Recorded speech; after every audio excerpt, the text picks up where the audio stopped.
Hey everyone, welcome to CT HorrorFest. Welcome to the Key panel. So let's welcome man with 350 credits on IMDb.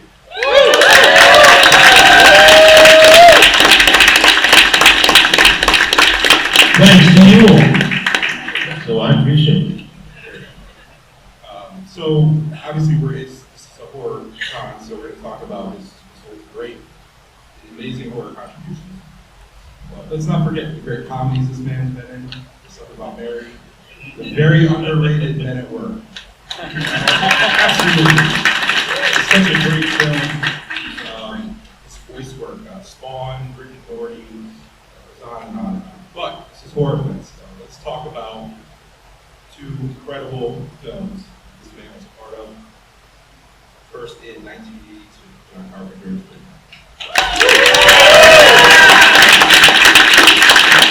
That was my first movie. My very first movie. I mean, I had been before that. I was in a TV movie. Most of you probably won't remember.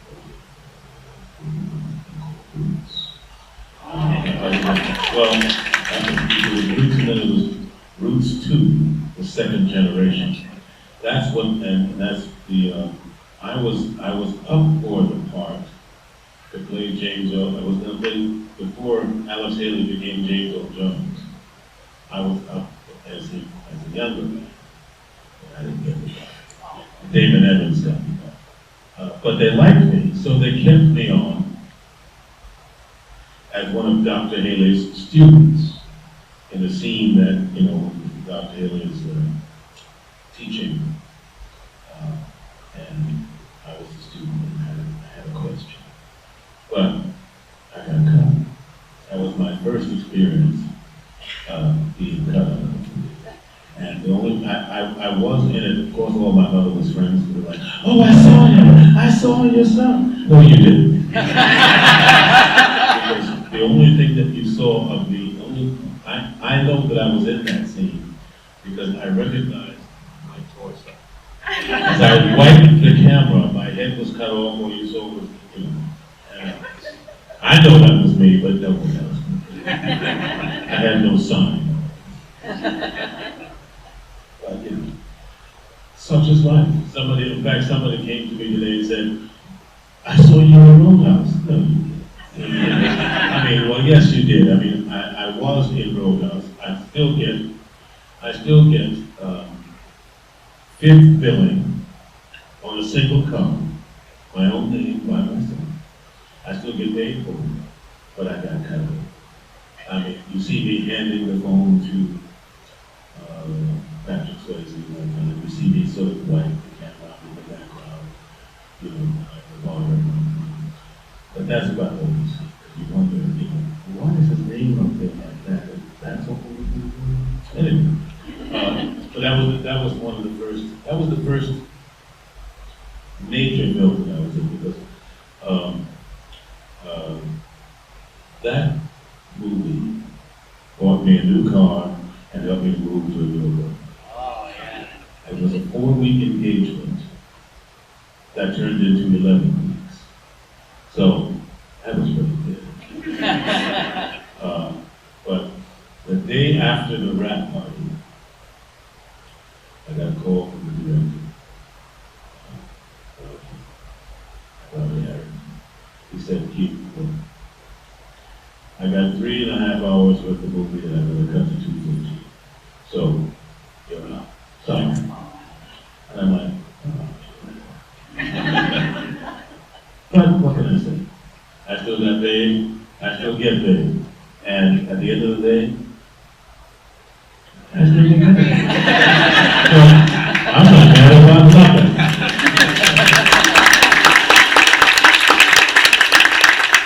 first big film role then within. So talk about how you came to be part of that. Well, I mean, it's always interesting when somebody asks, how did you get that movie? I auditioned. Or somebody offered me a job. I mean, I'm an actor, that's what I do. Somebody offered me a job, and that is not to say that there are not jobs that I get offered that I say, no, thank you. I really appreciate it. But that happens more now than it did then. I've been in this business for 42 years. So, you know, and at the time that the thing came along, I was just waiting for a film project.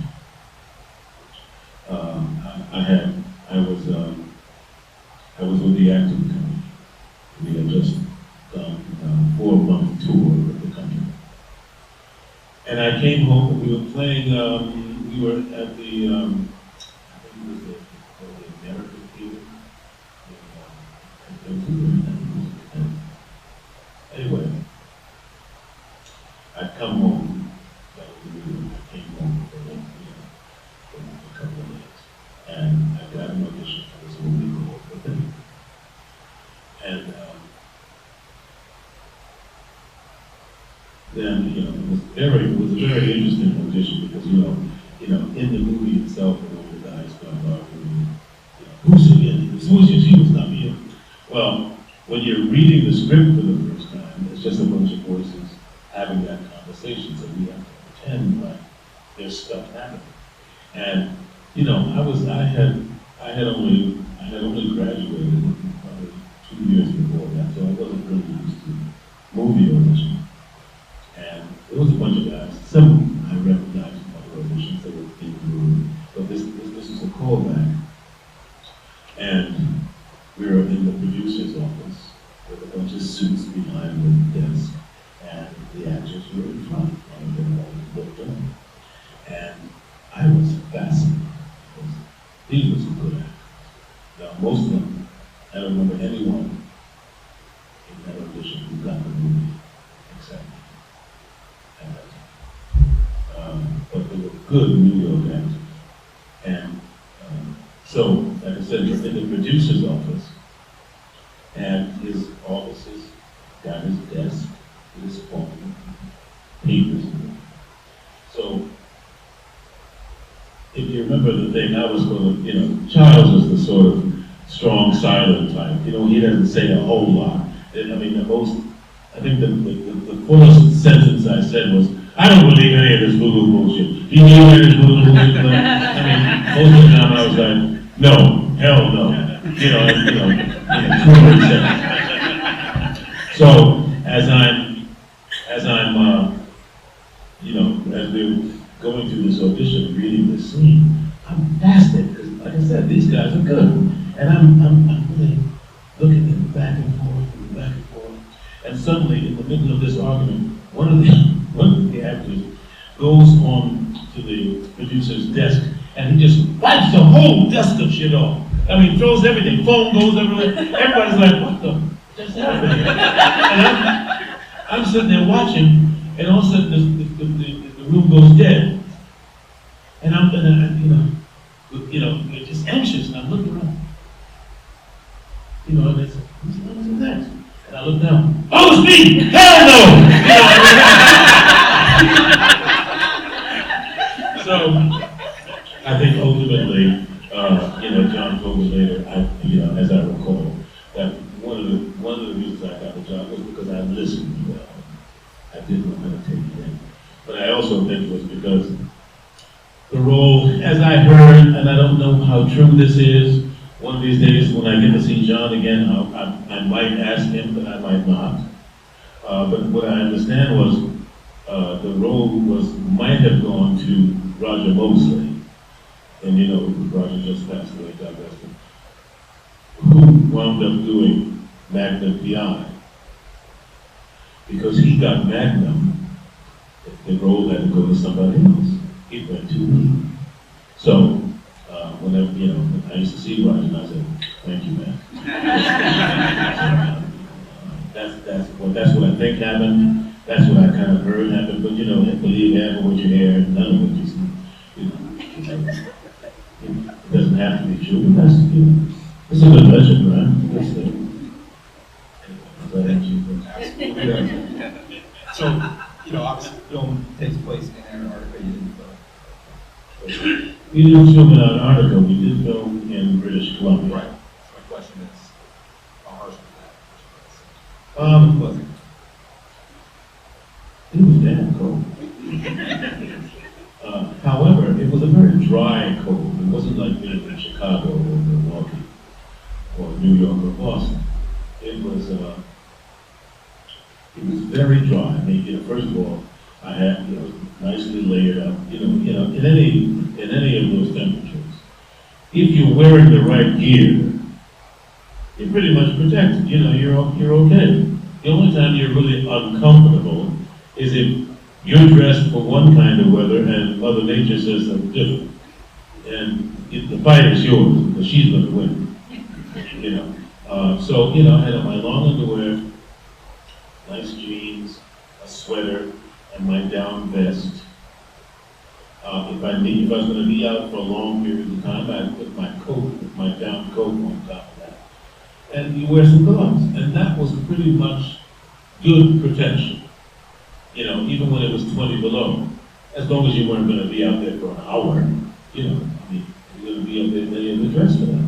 But for the most part, and the other thing is, in that kind of temperature, you don't go to open the car door with your naked hand. You just don't. You don't cry, because in that kind of temperature, if you spit between your mouth and the ground, it freezes, and you'll get a spatter like ice. But it's also very dry. It's not a wet cold. It's not damp, so you don't feel that ache in your bones. It's kind of, in fact, it can be 20 below. You could walk outside, and there's a kind of nice calm. It's very easy to get what do you call that condition? Not frostbite. Hypothermia, because it's so comfortable. If you sit down, for example, and stay there longer than 20 minutes or so, you will start to freeze to death, because it's very comfortable. It's not harsh, but your body is not precious. Your mind is not precious, but your body is suddenly,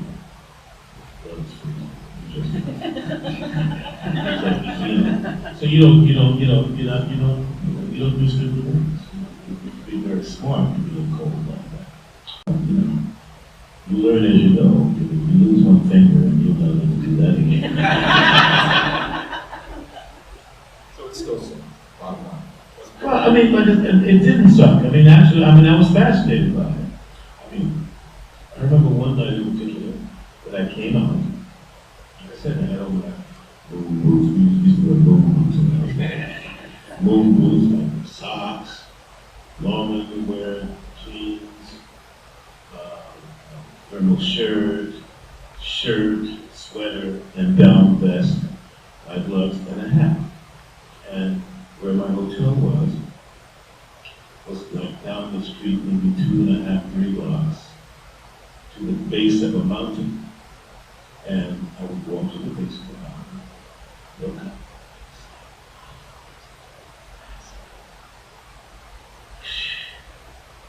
You see crows, and as I believe crows like mate the night, so you always see them in pairs, and they're flying. Sometimes you would see bald eagles flying, and it's just fascinating. And the air, there's such a nice crisp in the air. Like I said, it could fool you, because you're not uncomfortable. It's not damp. You're not, you're like, man, let's go. But then after a while, you better get my tail inside. This will fool you. But that's how I remember. Very kind of nice. As long as you remain smart, you just don't take a 10-mile walk without being geared up.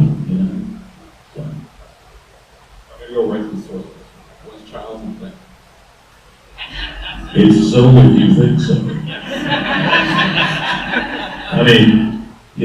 People have been theorizing this for 30 years, but, as far as I'm concerned, no.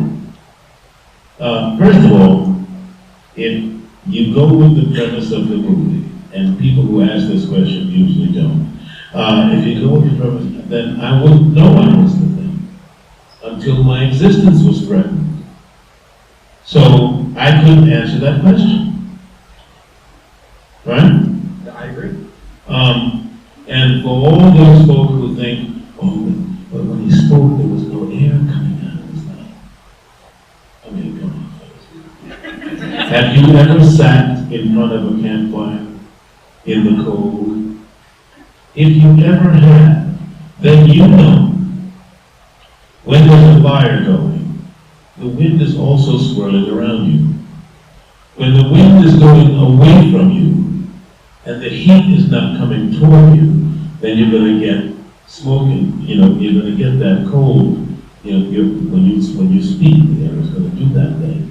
If the heat is coming my way, well, then it's not cold enough for that smoke to do that. So it's going to look like it's not cold. It's really that simple. Now, if you ask me which way the wind was blowing, I don't know. It was 40 years ago.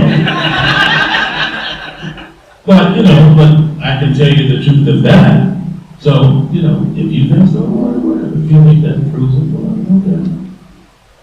That settles that. Short one. All right, so let's move on to 1988. Collaborate with John Carpenter again. Are we ready, Piper?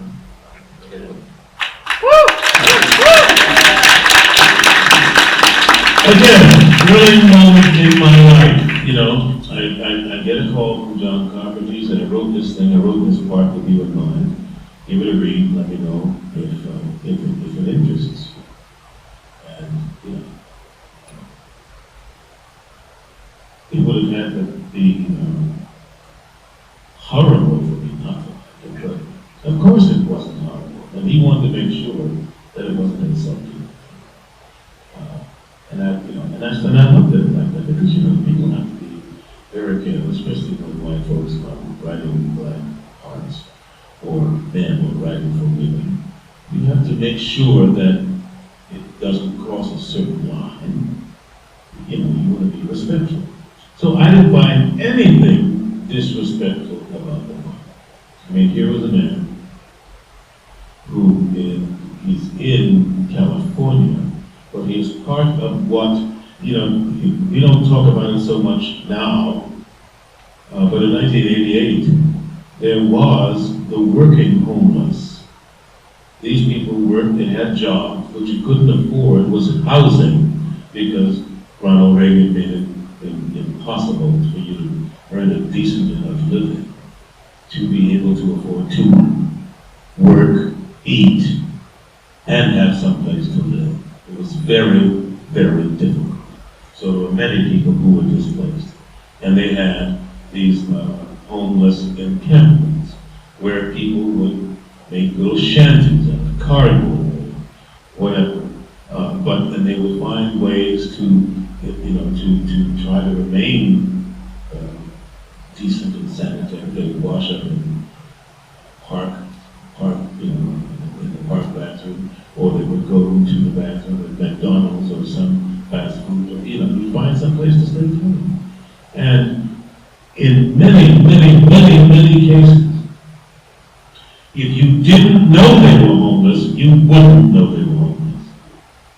I remember going to a meeting once, and there was a teacher at a university. And she went to work every day. But she lived out of her station wagon because she got a divorce. Everything was in the husband's name. When they met and ran off with some young girl, she was stranded. So for 6 months until she got herself together, she lived in the car, washed up in the bathroom in school or a gas station, or whatever one has to do. Now, that point is that's who Frank was. Frank was part of that working homeless. He was a construction worker, itinerant construction worker. He worked jobs. He'd make enough money to send home to support his family and do what he could to live. So there was nothing insulting about that to me. I mean, in fact, there was a noble dignity in that to me. Because that is, in the 50s, the 40s used to call that hoboism. The life of a hobo was a guy who worked where he could. Rode the train, there's many stories and songs about it. Trailer for sale on rent, room to live 50 cents. it was those guys. Nowadays, there are so many more people, and that situation is so much more rampant. It's a big problem. So, they live where it's written today would look very different. Except for the basic premise of it, which is even more relevant today than it was in 1988, about subliminal signs and them taking over and we not recognizing ourselves as human beings. Because one of the things that the information age has wrought is a certain amount of human decency. People are not polite anymore for the most part. People don't say, excuse me. In fact, people will look at you strangely when you say, excuse me. What? What are you talking about? Nobody gives you the right of way, the road rage is crazy. Especially after, in the aftermath of the pandemic, because I'm not going to say it's over yet, because it's not quite over yet. That's, you can believe whatever you want to believe, that's my belief. We're not through it yet. It's not behind us. The major part of it, a big part of it, is behind us. But we're still on the periphery. I will be going through the airport with my mask on for years to come. Now, if you've been traveling at all over the last 20 or 25 years, if you've gone to an Asian country, people have been wearing masks for years because of the very same thing, just this spread of airborne stuff that you know about and some you don't. So it's not that big of an imposition if you think about it. But, this is America, we can politicize everything, and we don't. And so you make it a question of whether you have a right to do it. You have a right to do whatever you want to. Lay down and die if you want to. Just don't lay it on me.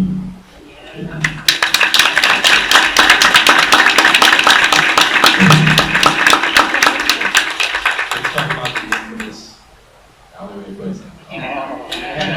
What would you like to know? I want to know where you learned those suplexes and clotheslines you're going on. I think it's pretty obvious, but how long did that take you to train? Jeff Imada was the fight choreographer. Wonderful guy. We rehearsed that scene for 2 weeks. And we shot it over 3 days. And Roddy and I did everything. There was no stunt double. There was no stop, okay, you lay down, no, none of that stuff. We did everything. And he was the safest guy I have ever worked with. We never had any problems except as we were coming toward the end of the shoot and coming up to that big fight. We hadn't had the fight yet. We hadn't built it yet. And E.T. Entertainment Tonight was coming to just do some advertising. And if you know anything about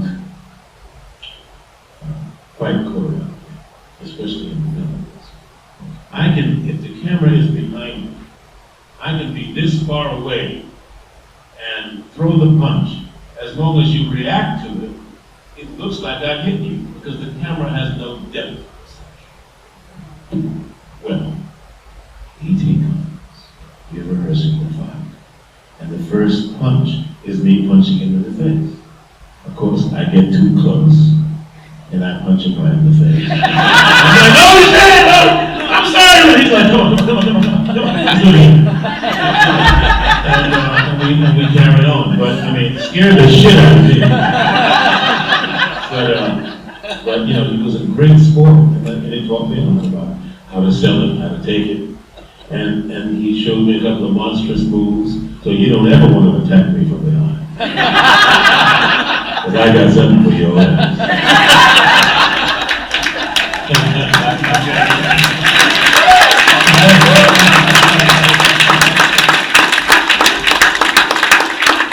That basic question though, why didn't you just put on the glasses?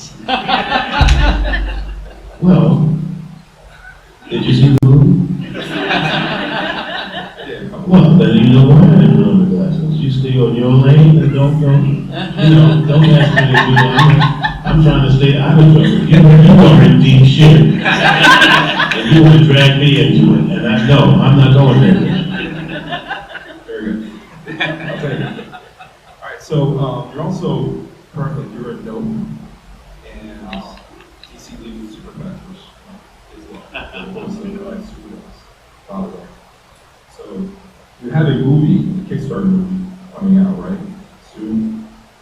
Like I said, we have what you see. I have a couple of irons in the fire. Where they are getting their source money from, I don't know where it's going. In some cases, I allow them to use my name, to get the funding. Chicken or the egg. But, there's nothing to talk about until you have the money. But when you write the check, then and I can say I'm involved. Until then, if my association will help you get it, okay, fine. So that's some of what you see. Right, okay. Gotcha. So I think we're going to kick it to you guys if anyone has any questions. Ken, do we have a mic? Okay. All right. Well, we have a question right here in front. What's that? Oh, you don't know? I know. Ken's coming. I spoke to you earlier about, I think it was last year or the year before, you did an online thing for the LA Shakespeare Theatre.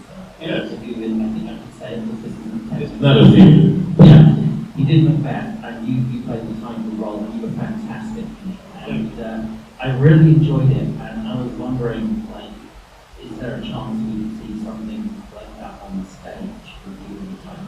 I'm always looking for an opportunity to do some Shakespeare. I will be, and this will be online. I do, there's a company run by Brian Dories. It's called Theater of War. And we will be doing a very large broadcast on November 3rd from Notre Dame. And when we will, it's a Greek about displaced people and refugees. And there will be 7 Ukrainian students of Notre Dame who will be playing the chorus. So, if you get a chance, you can put that up. It should be very, very interesting. I love classic theater and elevated text. So I'm always looking. Great, I think we saw a hand over here. I should bring it to Ken there. Yes? Actually, ready. We'll get you next, guy.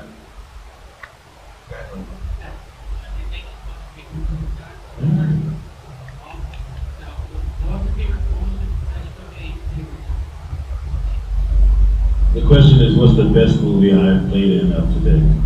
Now, I think that is not a question that I can answer. Because each one of you would say something different. What was my favorite? I would say the one that paid me the most, but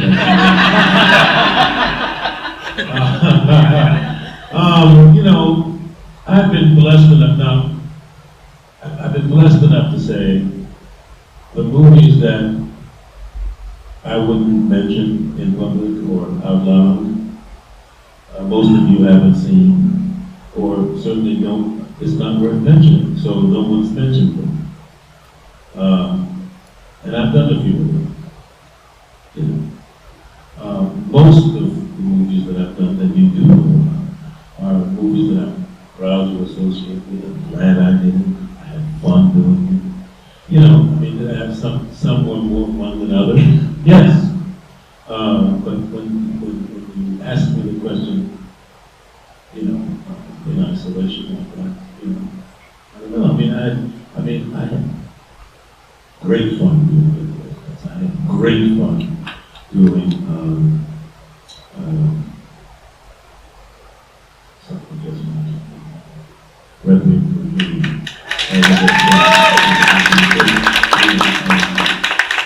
I had great fun doing Men at Work. That was Men at Work was significant to me. It was the first time on screen that I got a chance to do some comedy. Up until then, I was just, taken very seriously. I was such a tragedy, But, I got a sense of humor. And that was the first time I got to study. And then, of course, there was something about Mary, which, again, that, allowed me to show off a sense of humor, and a sense of comedy. I'm a funny guy. So,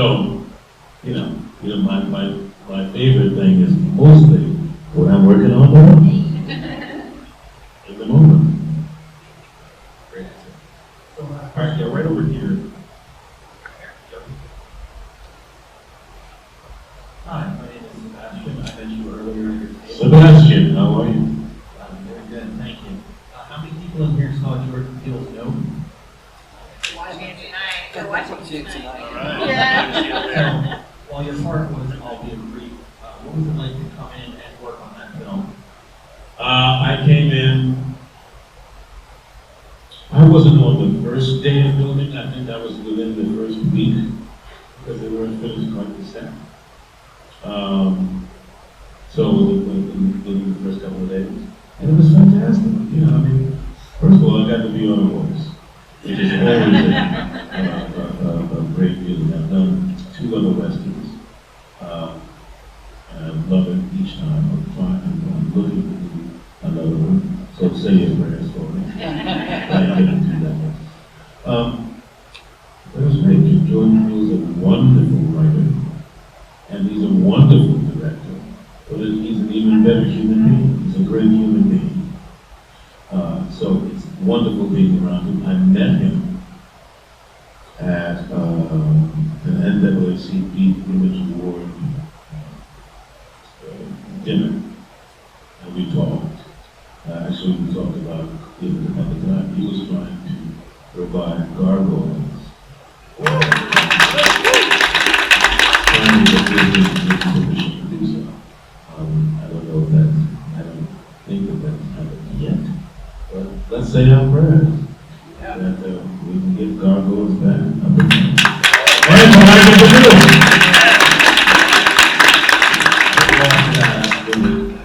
We're going to go over here.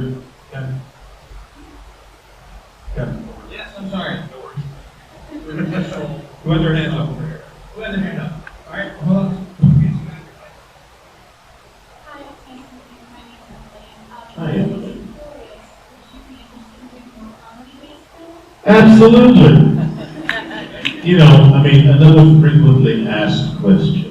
Do you like doing voiceover, or do you like doing animation, or narration, or live action? I like to work. So it doesn't matter the genre. I like to work, so offer me a good job, and I'm there. Yeah, over here. Okay, that's good. Are you okay? I'm perfectly fine. So a lot of horror movies nowadays rely a lot on CGI. Sorry, a lot of horror movies rely a lot on CGI. But the thing was practical effects, and I'm wondering how that affects your process when actor actually having things there as opposed to having to now things Well, as you said, we had a lot of practical effects. But that does not mean that much of it, most of it, was done in post. It was a different process in those days. But still, when in that first moment when the dogs are transforming, and I have the flamethrower, and I have to light it up, there was just a piece of dummy hanging, and we had to pretend what it was. I didn't know what it was. When I finally saw it in the movie, I was like, oh, shit. Oh, wow. I'd seen that, I might have been frozen myself. I was wonderfully surprised. When another great moment was when Charlotte Hammerhand's character, his chest,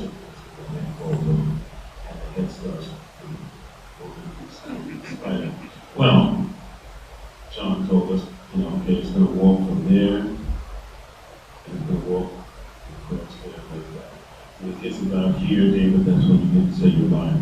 So we, our eye line followed it from, and then we said, oh, you gotta be fucking kidding. But we weren't seeing anything. That was all done in post. So that's, we did, when the chest gets those teeth, that was all sort of animation. It wasn't CGI, but it was an animation process. Great question. Ken? Okay, I'll take that one. And earlier I was talking to you about gargoyles and voiceover stuff. I had a question about Spawn.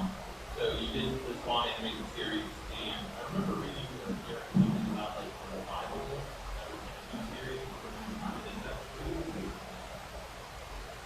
Like I said, believe me, I would be here. Because, it's been talked about for a long time. As I understand it, they're looking at Jamie Foxx to play Al Simmons. Now, whose voice will they use? I don't know. Do I hope they use mine? Of course. Will it be the same? No. I'd like to see the character considered reality and brought back. And, I would like to be the one doing it. But that's beyond my control. So if I had the money, and it's not just about the money, because, there's rights involved, and there's so many elements involved. But all I can say is prayer works.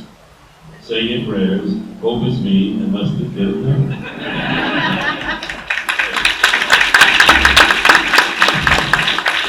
Right here. Which one? Yeah. It's his first confession. There you go.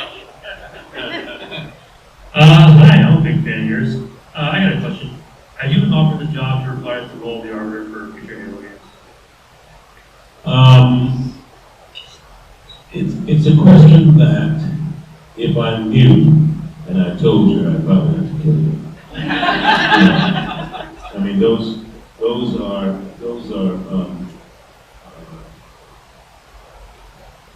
questions that are mostly under NDA. So I couldn't disclose it if I knew.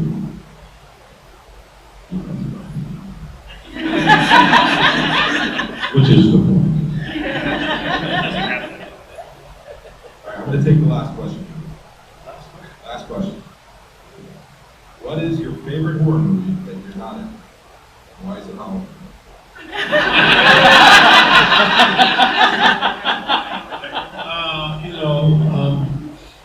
I'm really a fan of old stuff. Like, I love the Brian Friends. I love the original Friends. I love the Mummy. The Boss Cover. And then my favorites after that are the three Abbott and Costello movies, The Invisible Man, especially at least The Invisible Man. That's just fun. But it's so wonderfully wrought in horror. When he meets Dracula the first time, one of my favorite movies moments is when he puts the little, takes the tablecloth off the table, and he goes, Abbott! And then Frankenstein comes up. oh, and you know, that's just funny. And, you know, speaking about animation, one of my favorite moments in the world is when, you know, Dracula is fighting the Wolfman, and a table is between them, and they're on the balcony, and Bela Lugosi gets out on the balcony, and just as he turns into a bat, and the Wolfman grabs him, and they both, oh man, that's just great! That is brilliant! Talk about great animation, yeah! And they did a similar thing when Frank Langella played Dracula, and he turns into a bat. You know, you know, now that's some good stuff. That's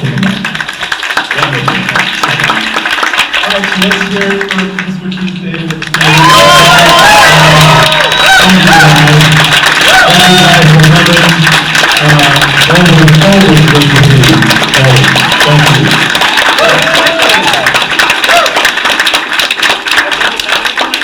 Ladies and gentlemen,